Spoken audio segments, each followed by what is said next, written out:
to Covering the Fields with your host, Joe Ellison. Hello, sports fans. Welcome to Covering the Field, the weekly program that analyzes all sports, handicaps them, and makes predictions. I'm your host, Joe Ellison, and today we're going to talk about college basketball, hockey, the NBA, NASCAR, the Olympics, and our You Got Host segment. We'd like to remind you listeners to email us at coveringthefield@gmail.com. Please give us your feedback, tell us your You Got Host stories, and visit our coveringthefield.com website daily to check out our many articles and our picks of the day and week. Find us on Twitter at coveringfield. Now, kicking things off this week, I'd like to introduce our men's college basketball expert, Big Richard Martin. How are you doing today? I'm doing great, Joe. Thanks for having me on the show. So Big Rich, now with football over and done with, it's time the handicapping world focuses in on some college hoops. What's been going on lately? Well, Joe, as you just said, Super Bowl's over. We have Daytona 500, and the whole sports world now starts to get their brackets out, and the excitement starts for March Madness. I guess we had some excitement last weekend. Last Sunday, we had the Wisconsin-Michigan game. What happened there? Oh, well, in Wisconsin, Madison, Wisconsin, we thought we were at the Madison Square Garden. I thought we were going to have a boxing match come out there during the friendly handshake and good gestures from our coaches. And what happens during the handshake? We have a brawl come out. But just like our host, Joe Ellison, says, basketball players should not fight. They should leave that up to the hockey players. Yes, basketball players don't even know how to fight. Let's keep it that way. And the punch that he threw, I mean, Howard threw. I mean, it was nothing more than a missed high five, basically. I mean, he barely hit him. But looks bad on the school, looks bad on NCAA, looks bad on sportsmanlike conduct for our coaches. I think that's one of the best things about college basketball is everybody does shake hands after the game and show sportsmanship to our younger group. But Mr. Howard, Coach Howard, got a little bit carried away, got upset. He was upset basically because they were getting blown out by over 10 points. The unwritten rule is what? You don't call a timeout when you're up by 10, especially under a minute. Well, what does Coach Howard puts the full court press on? They had the backups, the third string. I think they had little Rudy Rudiger out there dribbling the basketball. They couldn't get it past the half court line. So what do you do when you can't? Under 10 seconds, you call timeout. Smart basketball play. Coach Howard took that wrong. Wasn't going to shake hands. The coach was trying to explain himself to him, and Howard gets a 3-game suspension. Also, with that suspension, there was 2 Michigan players that did get suspended. They will not be playing tonight at Rutgers. Moase Diabiti and Terrence Williams III. Both are going to serve a 1-game suspension tonight against Rutgers. So is Michigan having a good enough season to withstand losing their coach, or are they going to make the tournament? Well, they're but definitely a 4-team in, 4-team out. They're on the bubble. They've been having a really good February. They've been playing great. Knocked off some pretty good teams during this run, and then this is going to come. But I think it's going to be a rattle cry. I'm going to put it. I already put it on the site tonight. I'm taking Michigan. I'm dropping the 4.5. They're going to battle. They're going to go behind their coach. They're going to be at home. They're going to be fired up. Maybe no punches thrown this week, and I think they'll get the job done against Rutgers. So they have the puncher's chance at making the tournament, is what you're saying. Exactly. I'm saying up to you have a puncher's chance of making the tournament. Beautiful. So the top 16 teams have already come out. They've had their own little practice bracket last weekend. And were there any surprises, anything worth mentioning in that? Well, Iowa did smack Michigan State last night by 26 points. That's their biggest conference loss in over a year for Michigan State. Just a big black eye. Michigan State's falling faster than the stock market right now. I think that Iowa's now just hit the top 25. This week, they have Keegan Murray, who's just an outstanding player. He averages 23.5 points a game, and he has 12 games this year where he scored 25 points or more. He averages 8 rebounds, just an outstanding stud. He's a top 10 pick coming out of the draft next year, the NBA draft. So if you looked at their futures to win the tournament, At 25, they're 100-1. Put a $10 bet on that. That could be a $1,000 payday if the Hawkeyes can come through. All right. So we got rivalry week coming up. Is that this week or next week? Yeah, We their rivalry weeks are games to coming. watch? Right, we had Kansas and Kansas State played. This is rivalry week coming right now. We got a Kansas State. Kansas blows them out. Kansas State, 105 points against Kansas State. Unbelievable. Kansas look like they're rolling. They're in the top 4 for sure. And then, as we said, Michigan went down. So Gonzaga plays their powder puff, Western schedule. So they have a bunch of practice games before the tournament. So we really don't know how good they are, but I'm not putting too much trust in them. I do like Auburn. I think they have a great team. They have a great chance to be a favorite to win that. Also, you can get Arkansas right now. They're up at 16 right now in the top 25. They're at 50-1. I got them at 75-1 2 weeks ago. They run up and down the court. They have a puncher's chance, no pun intended, but they have a chance at 75-1. You put $10 on that, you got a nice little payday coming in, $750. And also, you can get the Kansas Jayhawks at 15-1 right now. I think that's a good pick. They'll be playing good when it comes down the bracket. Nevada's old coach Eric Musselman coaching Arkansas. I'm going to be rooting for them. I got them at 35 earlier in the season. Obviously, they started off slow. They're 50-1 right now. So if you want to give it a jump shot, on that. They're a fun team team to watch anyway. If that's your team, they run up. They don't. It's 3 dribbles and shoot. You with got Arkansas, they run hosed. up down the court. All right. And any other futures, or should we just go on to some predictions for this week? I know it's tough with no spreads out yet. Their spreads aren't out this week. So we're going to go ahead and look at, I'm just going to tell you who I'm thinking I'm just going to give you the money line bets. I'll put the spread bets out there, but, we'll start off with, Purdue at Michigan State. Michigan State's fallen. Go ahead and take Purdue in that game. You have, what is it? What do you call your Oklahoma State, Oklahoma game? Yeah. What do we call it? The Bedlam? Bedlam. You know where that came from, Joe? Not really, no.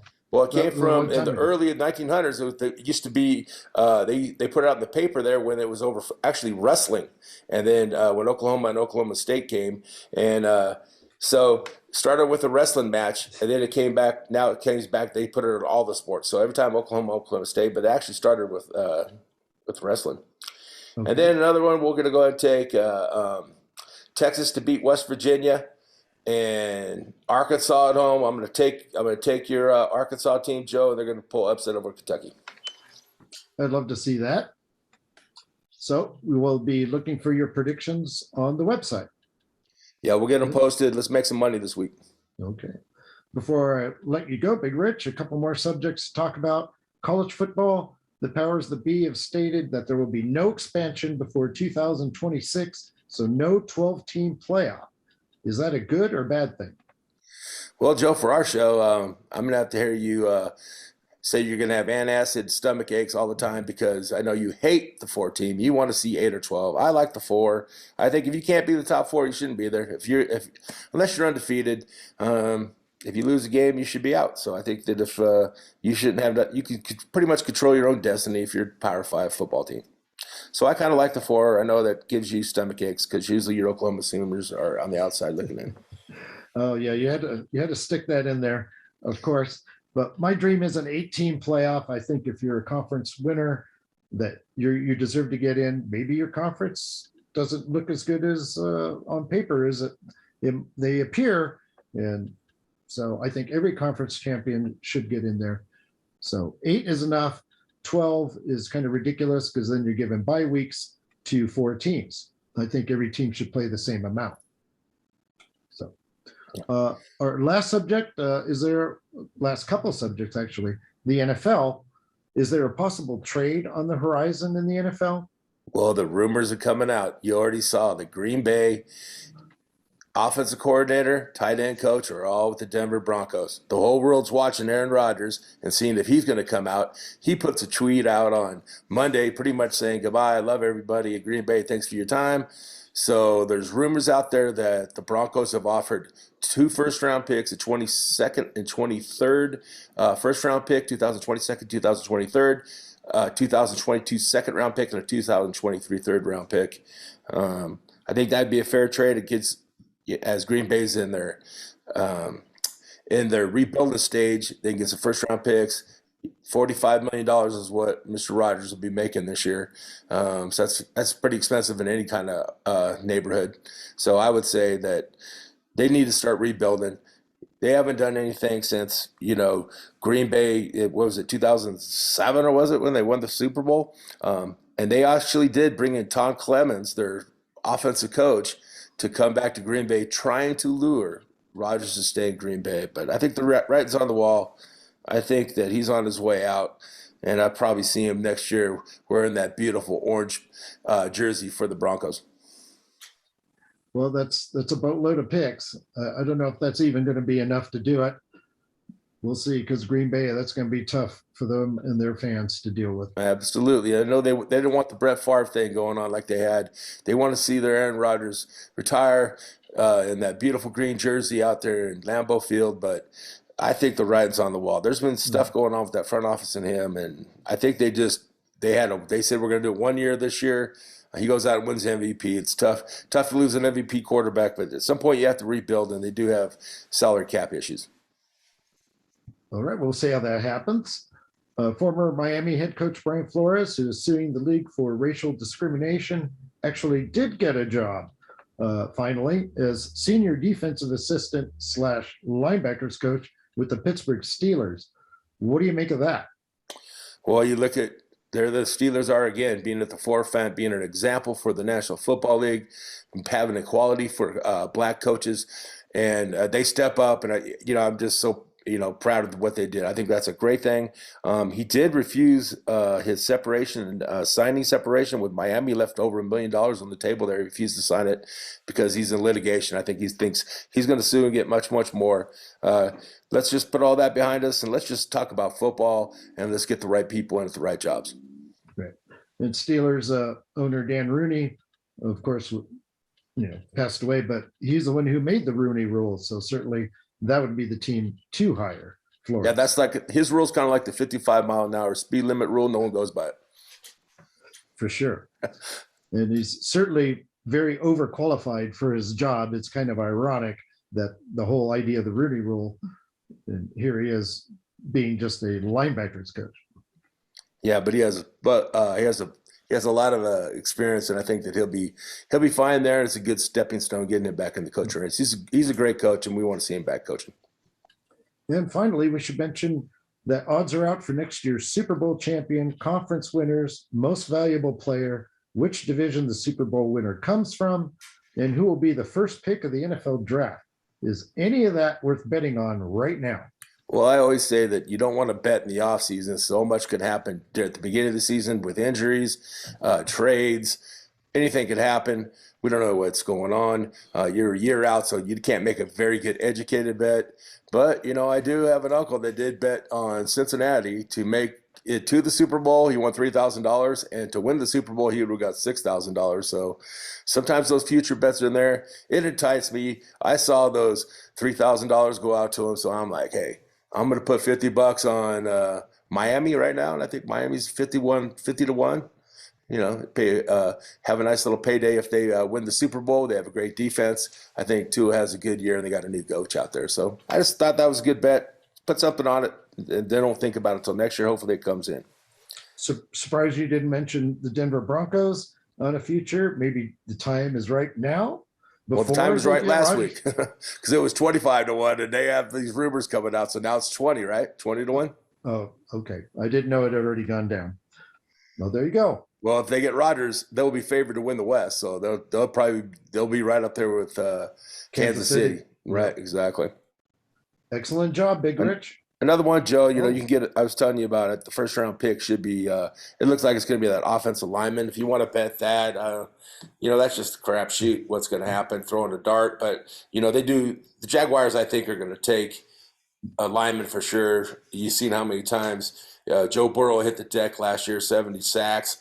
You got to keep your franchise quarterback on his feet. So Evan Neal's going at 2 to 1, outstanding left tackle for Alabama. He's played right tackle, left tackle, and guard, so he's very versatile. I think he'd be a great pick at 2-1. Well, I think the one that's going to look the best at the combine is the defensive end from Michigan, right? Hutchinson? Yes, Aiden Hutchinson. He is actually favored right now to go number 1. You can get him at 145, plus 145. Right. Excellent job, Big Rich. Thank you. Well, thank you. Let's get ready for this March Madness. Our next guest today is our NBA handicapper, Marc the Shark Sabella. How are you feeling today, Marc? A little frozen today, Joe. I'm hoping this show will warm us all up. Freezing is a theme today. But last Sunday was the All-Star game. Did anything interesting happen? Joe, a lot of things interesting happened. And just as we discussed, it was an exhibition game. But wow, what an exhibition game. You and I predicted it was going to go over.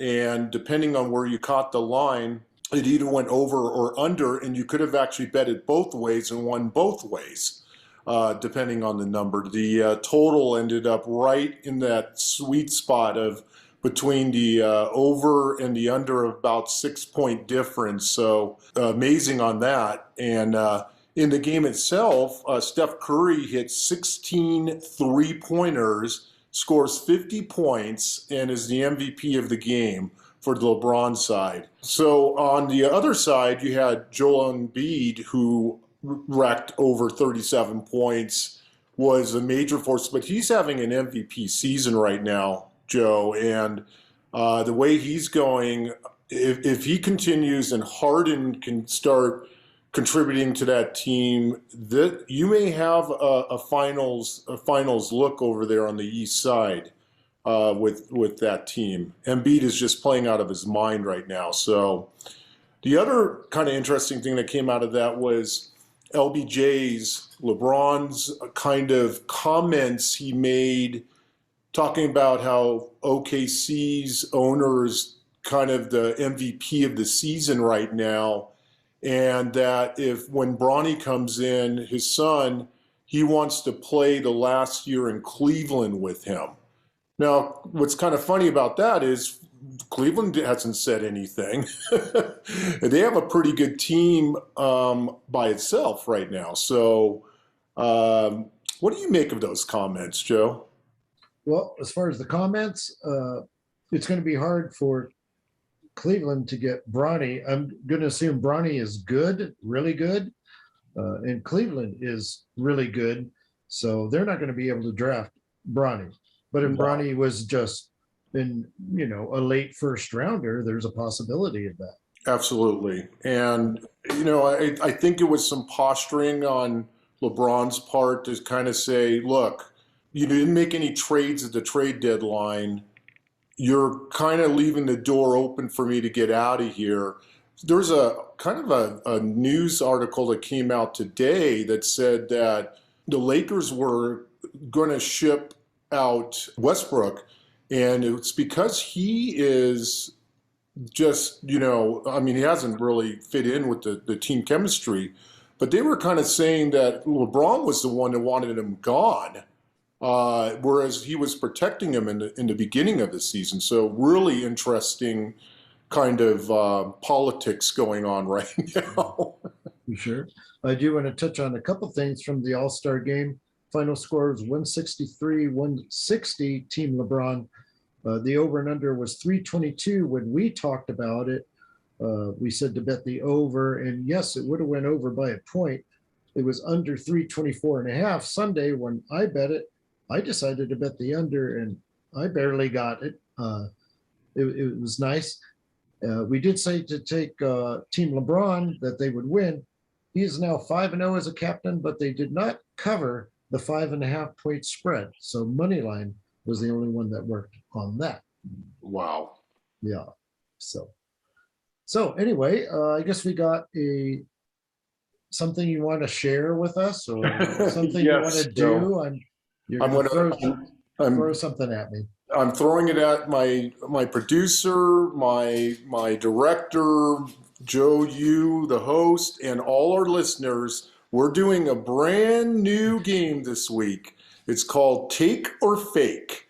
And what I'm going to do, Joe, is, if you're willing to participate, is I'll throw a subject matter, a team or a player or a situation at you, and you tell me you'll take it as it's going to happen or it's fake, like as in fake news. All right, let's give it a go. Or fake. Okay, just as we were just talking about, number one on the list is LBJ's comments. Joe, do you take his comments, or do you think they're just fake comments? I don't see LeBron. I'm going to go fake. I don't see LeBron leaving LA. The only reason he goes anywhere is, like you said, his son ends up on another team. LeBron could just sign, 1-year contracts every year. When his son gets drafted, then he goes to that team as a free agent. Agree, Joe. And I also think that it was a shot to the Lakers again. It's going to get Pelinka coming up with something. He has the rest of this year and next year with the Lakers. It was kind of a warning shot. It was the excitement of being in Cleveland. That sort of thing for the All-Star game. I think it's fake, but you never know. It could be some stuff from Clutch Sports and his camp and that sort of thing, just to kind of get the ball rolling. It'll be somewhere, but probably not Cleveland. Right. Number two, Joe, take or fake. The Lakers are going to go far in the playoffs if they make the playoffs. Oh, and you're asking me, a Laker fan? It pains me to say I can't see how that's possible, so I got to go fake on that. They're going to be in the 7, 8, 9, 10 tournament, is the way I look at it. Mm-hmm. They'll be lucky to even get into that round where they're playing somebody really good, a 1 or 2 seed, and I don't think they advance. I feel the same way. The team chemistry is just not there. Anthony Davis can't put 3 games together on the court without getting injured. And again, what we were talking about earlier, Westbrook, it's not working out, and now it's just falling apart at the seams. So it'll be interesting to see what happens the rest of the year. Joe, take or fake? Number 3, the Cavaliers will be in the Final Four in the East. So you're saying make it to the conference championship? Yes, sir. That's going to be tough, but why not? I'm going to take that. They're 35-23. Yep. That's pretty solid. They're going to have home court and good young team. I'm going to take that one. I like them too. They're a good young team, and that's another reason why I don't think they would trade to the Lakers to possibly get LeBron, because you did all these draft picks. Everything's great with this team. They're up and coming. They're a surprise team this year, and it's fantastic. So I'm going to say that's fake also. I'm going to say take the Cavs, but fake on that they would actually trade the team, their young team and nucleus away to pick up LBJ. Going to some other trades, number 4, Joe, take or fake, Ben Simmons is going to help the Nets get to the finals in the East. Well, I'm not a fan of any of this Nets story. I didn't like it before. The trade doesn't really help me a lot. I think they're 31-28. I don't see them getting to the conference finals. I'm going to say fake on them.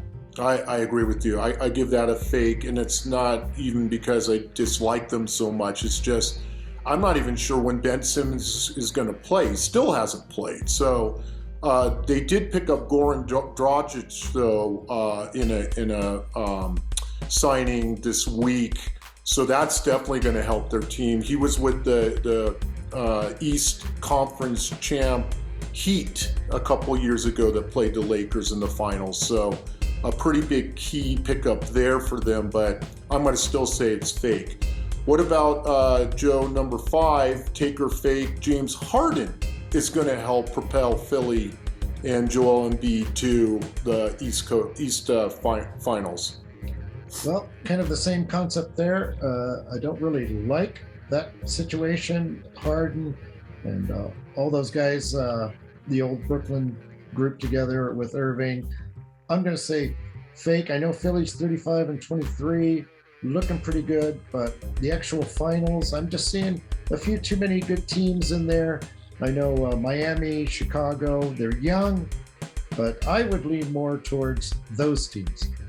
Yes, and because I made the rules to this game and sprung it on you, I have to take either the take or the fake side. I'd rather take neither side on that one because I'm not really sure, but I'm going to say fake on that also. I think if Joel Embiid can work well with Harden and the other players going forward, he's been able to do it without Ben Simmons this whole time. I'm thinking if Harden can at least stay healthy and lose a few pounds, he probably will be able to help that team out. So I'm I'll still lean towards fake on that one though, Joe. And your last one, the bonus question, number 6, take or fake? Memphis is the second best team in the association right now. Number 1, I would assume you're saying is Phoenix or Golden State. I would say they are the 3rd best team, I guess. Okay. So I'm going to say fake on that, but I love Memphis. I would like, if it came down to Phoenix, Golden State, or Memphis, I would be rooting for Memphis. I know that was your prediction. Jay Morant, the guy you're in love with, you were predicting at the beginning of the season to keep an eye on this team, and you've convinced me. Okay, excellent. Yeah. Excellent, Joe. Yeah, that was fun. Our first inaugural little take or fake section. We're going to have this going on into the future for our listeners, and I'd love to hear from the listeners what they would like to ask us for a take or fake also in the future. So get those emails in, or get onto the website and pose those questions for us, guys. Or fake. Marc, there are some good games coming up this week, and I need you to make some predictions. What are your picks for this week's games? Well, Joe, tomorrow, the 24th, the very scorching hot Boston Celtics, 34-26, 14-15 on the road, but they're actually 17-12 road against the spread. They go into the troubling, I guess, Brooklyn Nets right now. We're not fans of them, but what's surprising is they're 31-28, 7-20-1 home against the spread. I don't understand that. 2-8 against the spread in their overall last 10. Now, what's interesting is Boston is going to be giving 5 on the road, and they're going to be home dogs. Even with that, no Kyrie Irving, as he's still only playing on the road, and no Ben Simmons as of right now, and no KD, out for still another 3 to 4 weeks. This team is spiraling the wrong way, Joe. You're going the wrong way! First game is Thursday, February 24th, Boston at Brooklyn. And I'm going to take Boston money line, and Brooklyn is getting 5 because that line is out right now. Friday, February 25th, Toronto, I'm guessing, will be giving 2 at Charlotte.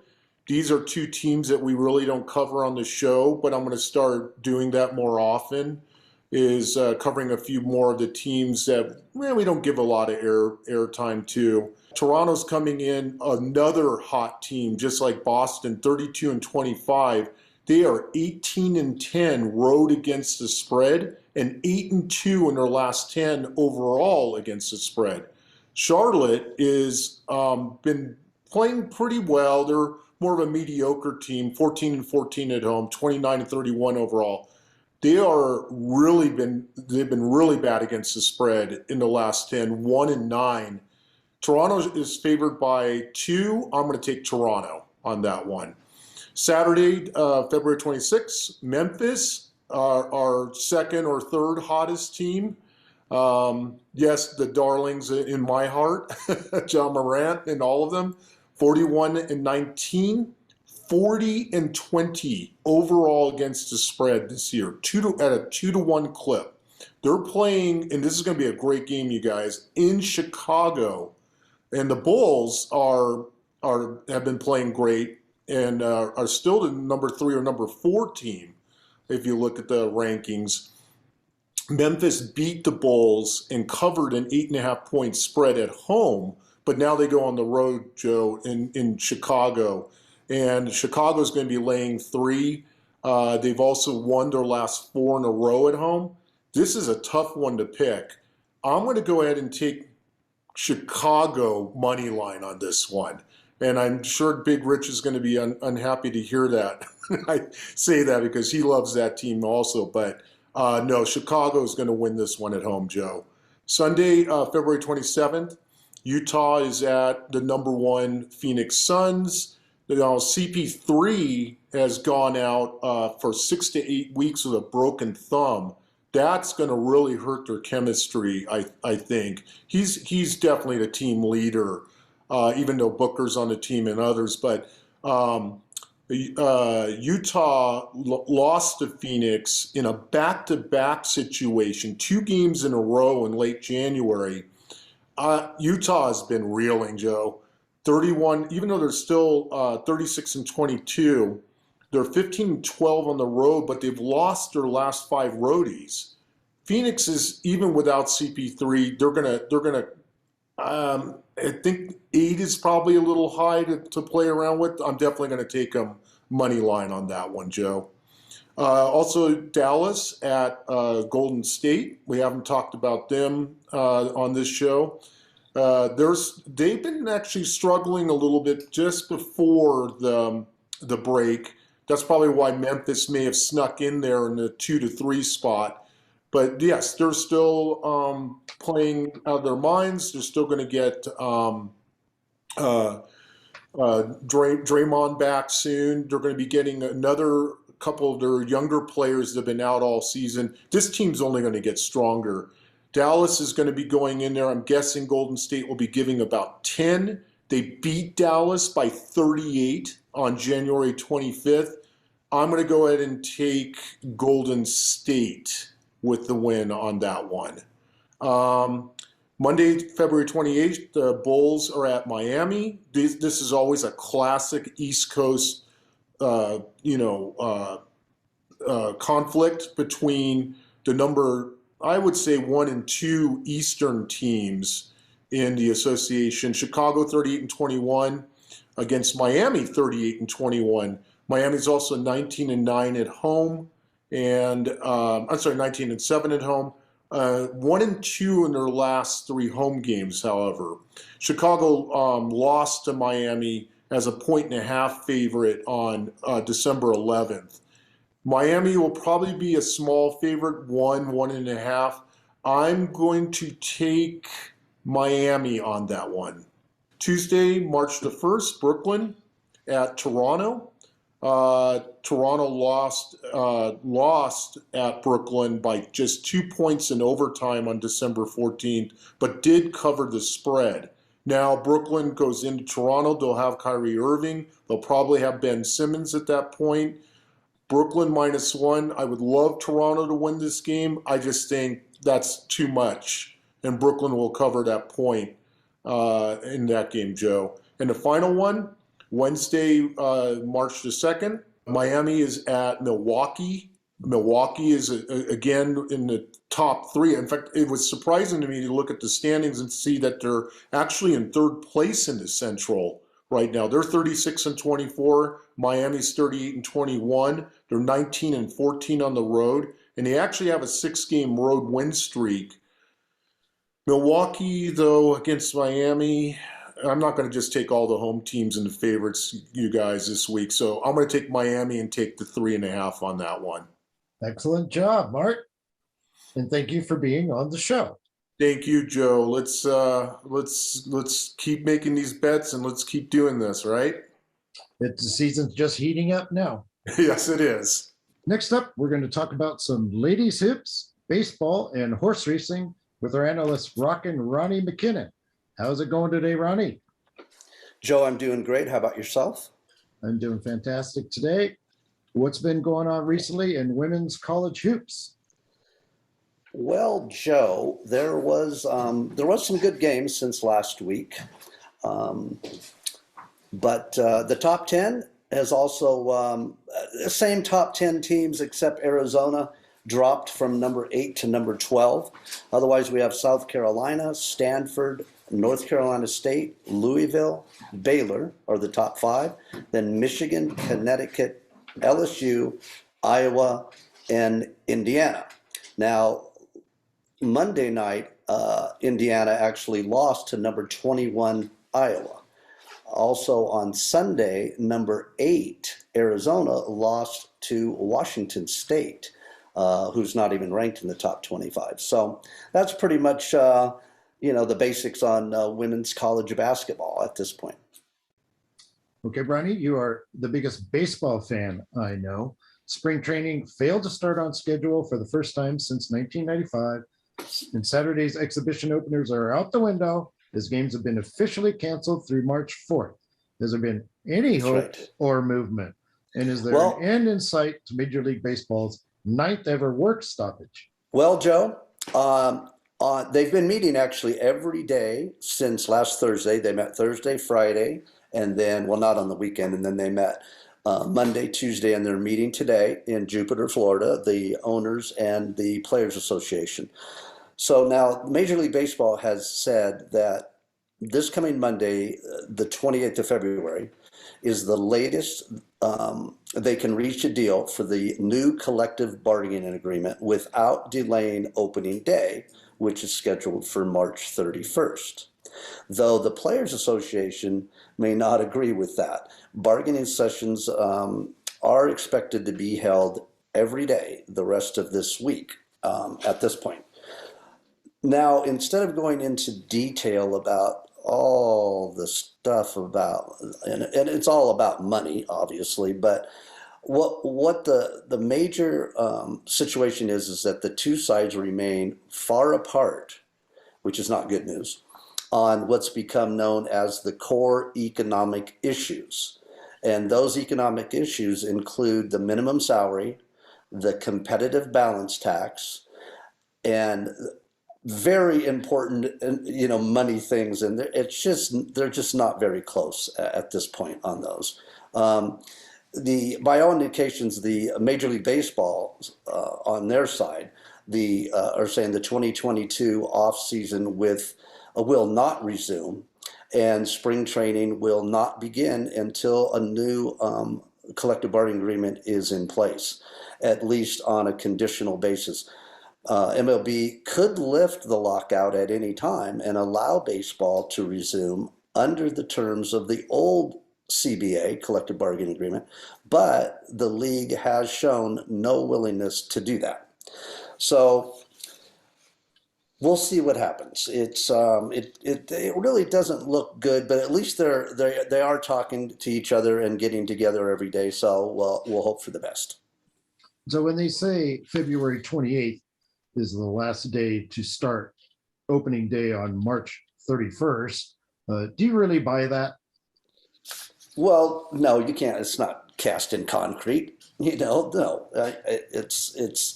it's possible that might happen, but it's not a for sure thing. So, they all want to get playing. The owners and the players. So I'm thinking, anything goes. Those are just, what's been said, but again, not cast in concrete.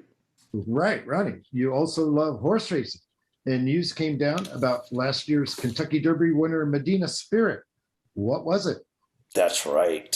Medina Spirit was actually stripped of the Kentucky Derby win. He's only the third horse in the race's 147-year history to receive such a penalty after finishing first.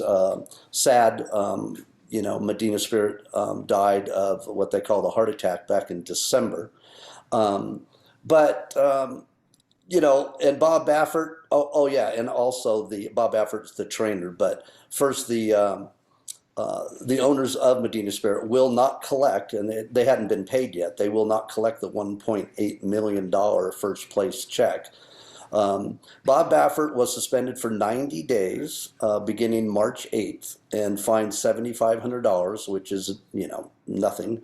But the ruling followed a hearing, and February 14th before a three-member panel of the stewards of the Kentucky horse racing. So the drug found in Medina Spirit's system was called beta-methasone and also corticosteroids.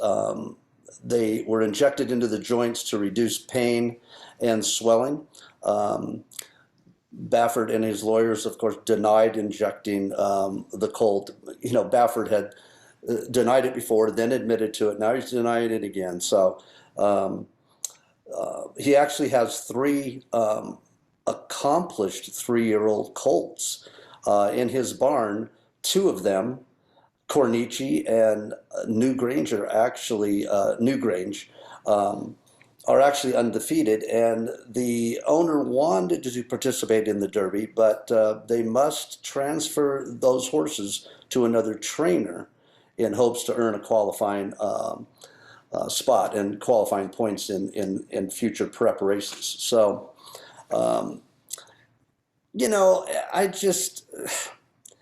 this Baffert guy, I've never really been a big fan of his, but he is actually had horses fail 30 drug tests over the last 4 decades, including 5 in a recent 13-month period. So it's not like it's the only time he's done it. So that's kind of where we're at there. And there's Baffert also, the Medina Spirit, the horse that unfortunately is not around with us anymore, joined Maximum Security and Dancer's Image as the only horses to have the Derby win overturned. So that's where we're at with that right now. The other thing is that there's also the bettors that had Mandaloon, who was the horse that came in second, who is now the winner. Those people still obviously had losing tickets for the win, but this situation has prompted a class action lawsuit on their behalf. So we'll see what happens with that. Well, I guess you could say Mandaloon brought a new meaning to the term beating a dead horse. You might say that. You could say that, Joe. Yes, I don't know if you should, but you could. Right, but you did. So there you have it. Yes, there was that steroid that Medina Spirit took is legal, but not on race day, apparently, is the way I understand it.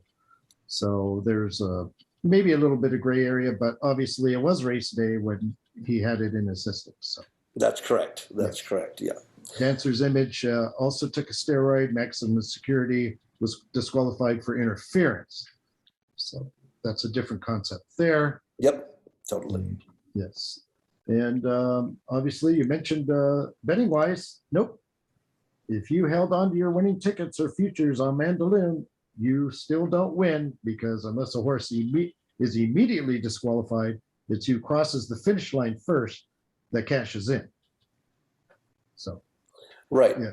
That's you can't wait this long and then right. Well, yeah. I mean, it's sad though that they have declared that horse the winner, moving up from second to first, but and now they're going to try to have a lawsuit about it, trying to see if they can collect on those tickets. Hey, one more. I just don't see how that's possible. You know what? They'll be paying 2 winners at that point. Well, true. Yeah, try to get the money back from the people that collected on Medina Spirit, right? But anyway, one quick thing again.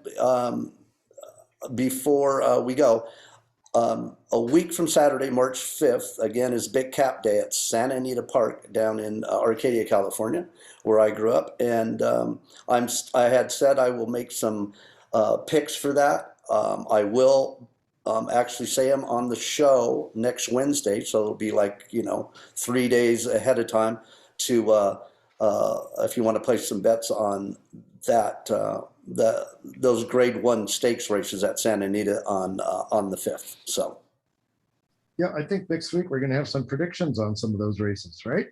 correct. Okay. That's correct. We will have some predictions on some of those, Something and to look forward to. especially the 4-year-old and up, the mile and a quarter race. But I'll probably pick a few more than that, and we'll put them on the talk about them on the show next week.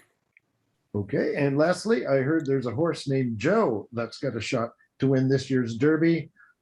He's 150 to 1 right now. Have you heard of him? And if you have, what do you think? I had not heard of him. I just actually was talking to Gator right before I came on about that horse, and we had a little conversation about it. So, yeah, I'm going to check into it. Okay, I appreciate you doing that. He's named after Biden, and that guy's approval rating isn't doing too good lately, so I don't know if it's a good idea to bet on Joe right now. But anyway, thank you, Ronnie, for the info. Joe, thanks for having me. Our last guest today is our winter sports fan, Gator Gates. How are things going today, Gator? No, I'm excellent, Joe. How are you? I'm doing great. Gator, what are the newest stories in the National Hockey League? Well, one that I'm looking at here is that the trade deadline is going to be on March 21st. And there's two goalies that I'm really interested in looking at.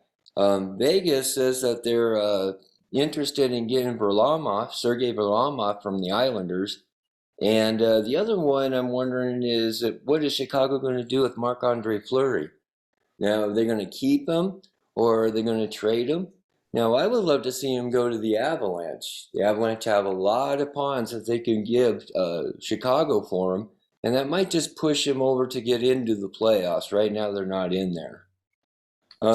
Surprising how bad the Avalanche are doing this year.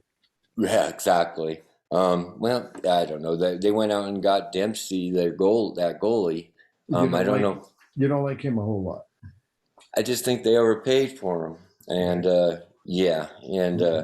exactly. So, anyways, the other one that happened is that the New York Islanders, Zdeno Chara, he has 1,651 game, and that does tie Chris Chelios from Chicago for the most games by a defenseman.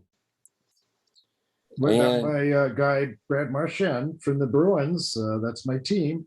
Yeah, he's going to be back tomorrow, Thursday, when Boston plays Seattle.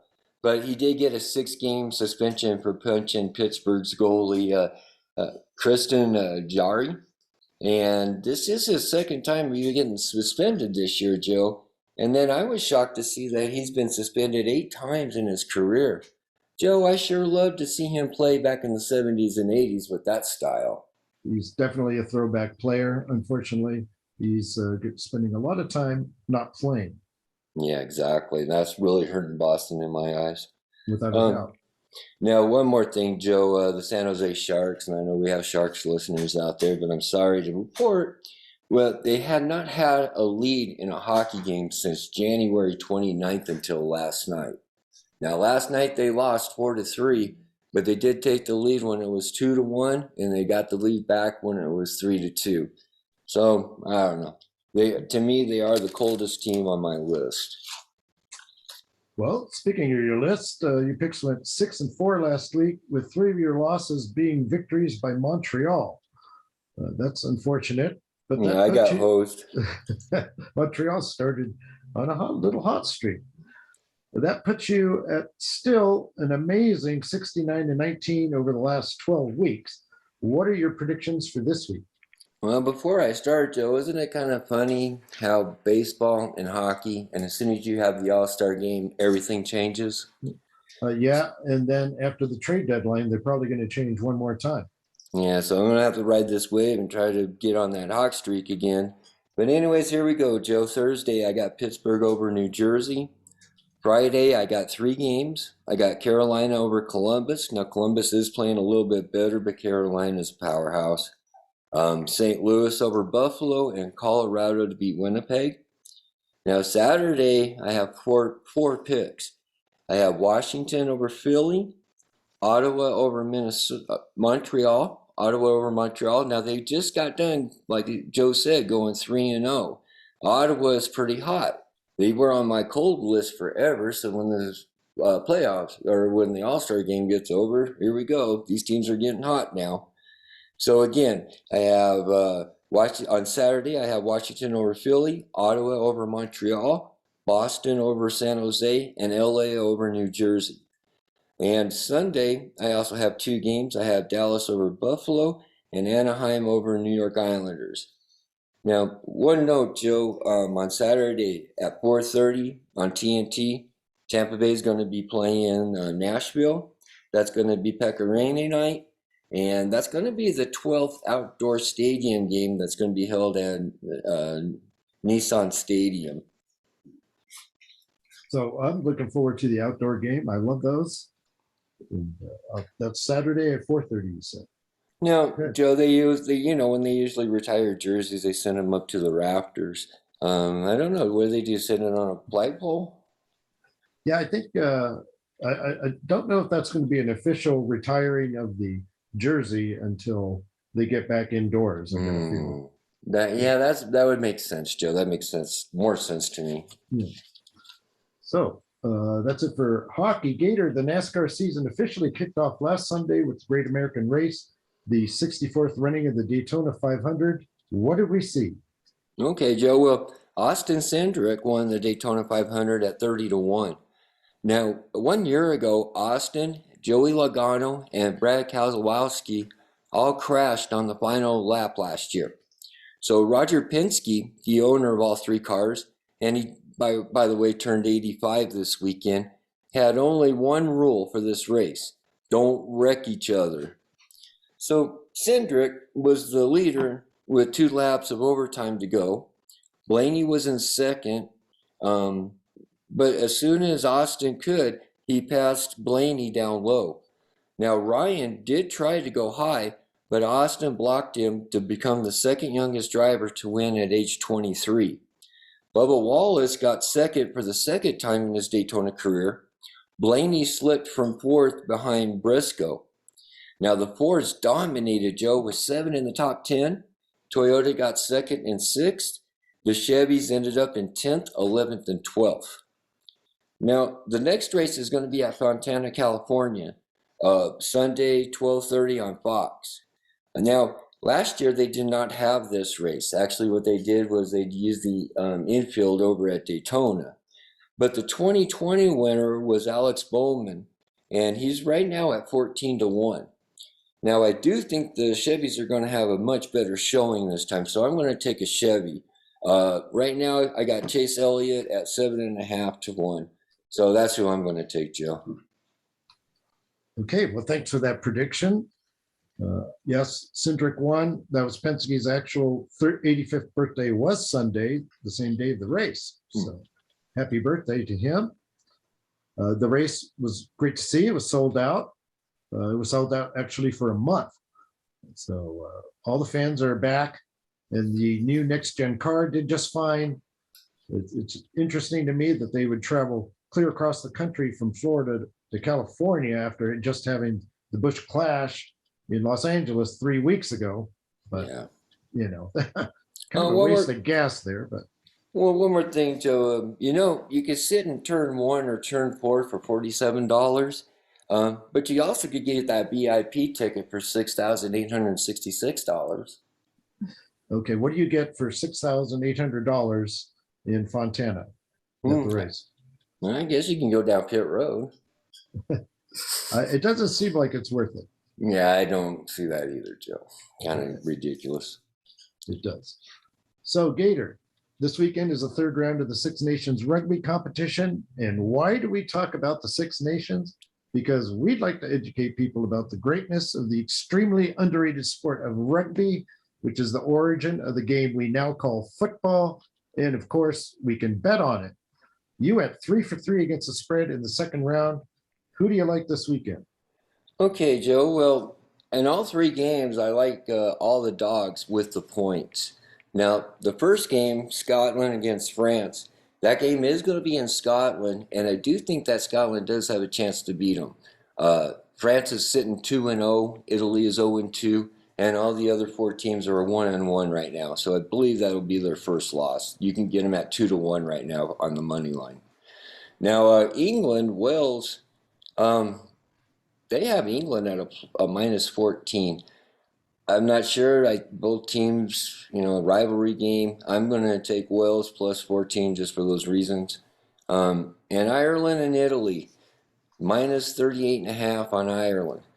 Now, Italy, of course, is not going to win this game, I'm sorry to say, but they probably will cover after the last two games that I saw, Joe. Well, first of all, I can't bet against France, but the 6.5 point spreads does seem a little high, so I'm going to stay away from that first game. I agree with you totally on defending champion Wales plus the 14 at England. And I guess I'm going to go against you and take Ireland minus the 38.5 over Italy. I just can't ever bet on Italy.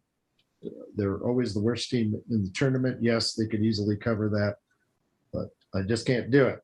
No, I understand, Joe. That is tough.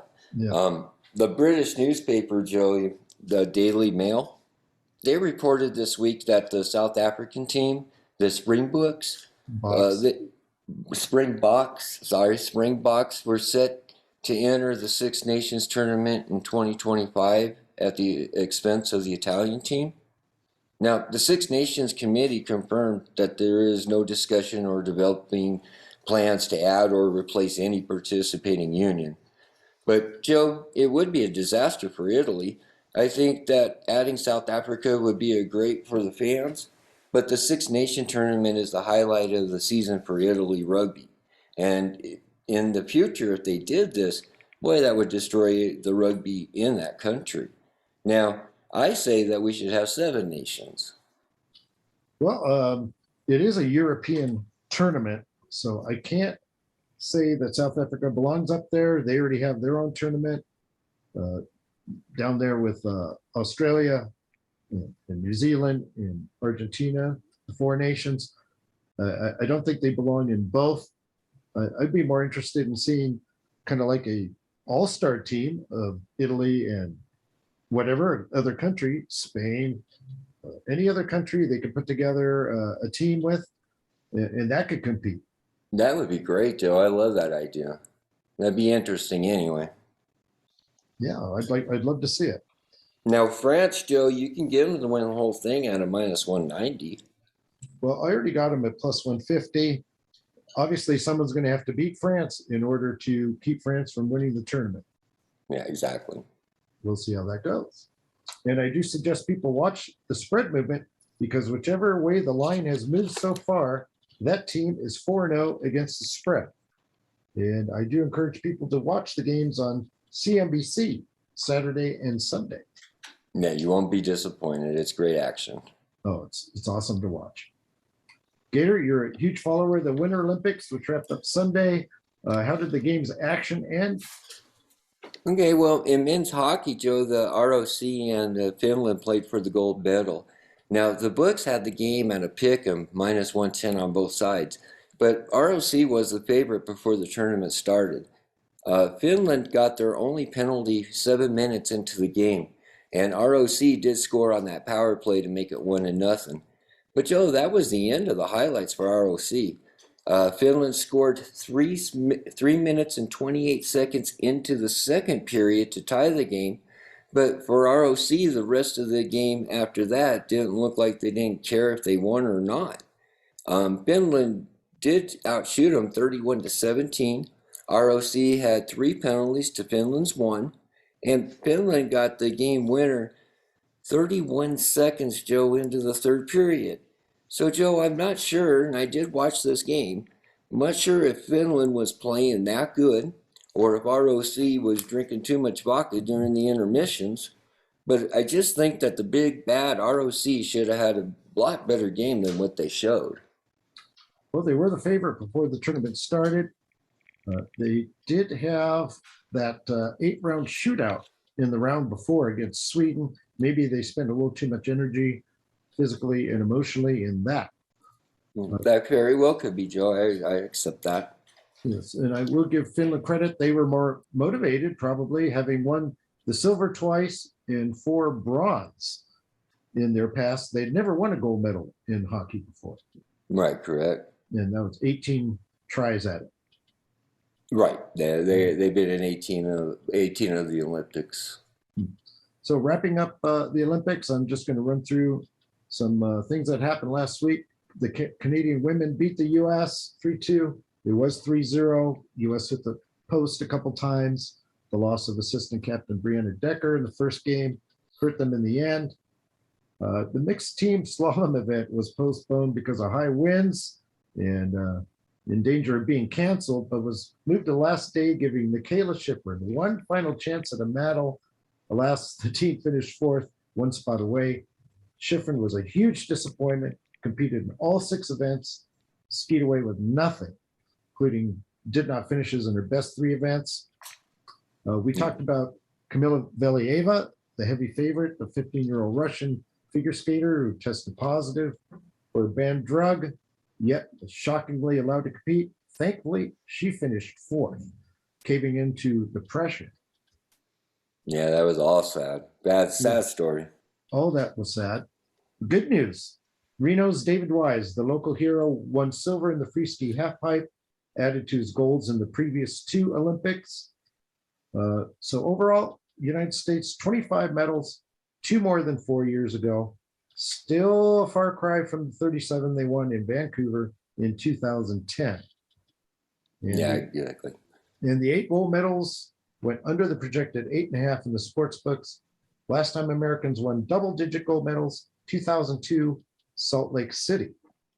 So we're not doing as well as we used to. No, doesn't seem like it. Norway, as expected, led the way with 37 medals, 16 goals. That's a country of only 5.4 million people. U.S. has over 330 million. It snows a little bit more up there, though. We've got a far way to go. As for the host China, their strict quarantines and isolations reportedly kept COVID from spreading, but their continual human rights abuses will keep them from hosting another Olympics anytime soon, I'm sure. Yeah, I would say so, Joe. Or I would hope so, actually. Yes, I hope so too. Well, great job, Gator. Oh, And thank you so much, Joe. thank you. Sponsored by MXE Media, ladies and gentlemen, it's that time for the moments we've all been waiting for, the stories that make us furious about bets that appeared surely to be winners, but in the end, something went horribly wrong and they ended up being losers. It's a segment we affectionately call You Got Hosed. You got hosed. So Gator, do you have a You Got Hosed story this week? Oh, yeah, Joe. This one is in cross-country skiing.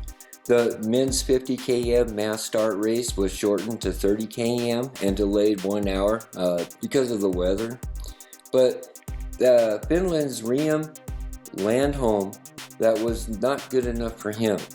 He was out on the course for over an hour and 15 minutes in hailing freezing winds. After he crossed the finish line, he needed a heat pack for his very sensitive body part. Now, Leholm said, and I quote, "You can guess which body part was a bit frozen when I finished. It was one of the worst competitions I've ever been in." Now, he also said that it was also unbearable when it started to warm up. Now, Joe, you would think that was bad enough, but last year in Rukka, Finland, he had the same problem. So from Gator to Riam Lindum, you got hosed. Well, thank you, Gator, for the heads up on your You Got Hosed story you gave me. I got to thinking, when you buy meatballs and weenies from the frozen food section of the supermarket, you eventually heat them up and they end up being good. But the frostbite he was going through must have been unmatchable. Oh, I believe it. I've heard of blue balls, Joe's, but this is a little ridiculous. that guy didn't just get hosed, he got froze. Joe, do you have a you got hose story for us? Man, I feel terrible for 36-year-old U.S. speed skater Joey Mantia in his final Olympic event, the mass start. After 16 laps in almost 8 minutes, Mantia was pushed, pulled, and shoved at the very end and finished in 4th place by 2 1,000ths of a second. He appealed, of course, to no avail, and in his last Olympic experience, he ends in disappointment. He got hosed. Oh yeah, he did. But look where he was at too, Joe. He was in China, but yeah, he got really hosed. You got hosed. So that's all for this week's show. I'd like to thank my guests, Big Richard Martin, Rock and Ronnie McKinnon, Marc the Shark Sabella, and Gator Gates, our producer, our engineer, our editor, our junior IT tech, Caden Martin, and everyone for listening. We'd like you to visit our Covering the Field website to check out our many articles and our picks of the day and week. We'd like to remind you listeners to email us at coveringthefield@gmail.com. Give us your feedback, your You Got Hosed moments, and any other comments you'd like to give us, and find us on Twitter at Covering Field. Hopefully you all enjoyed the show, and you'll hear us again next week on another episode of Covering the Field. You've been listening to Covering the Field, a CMworldservices and the Sage production.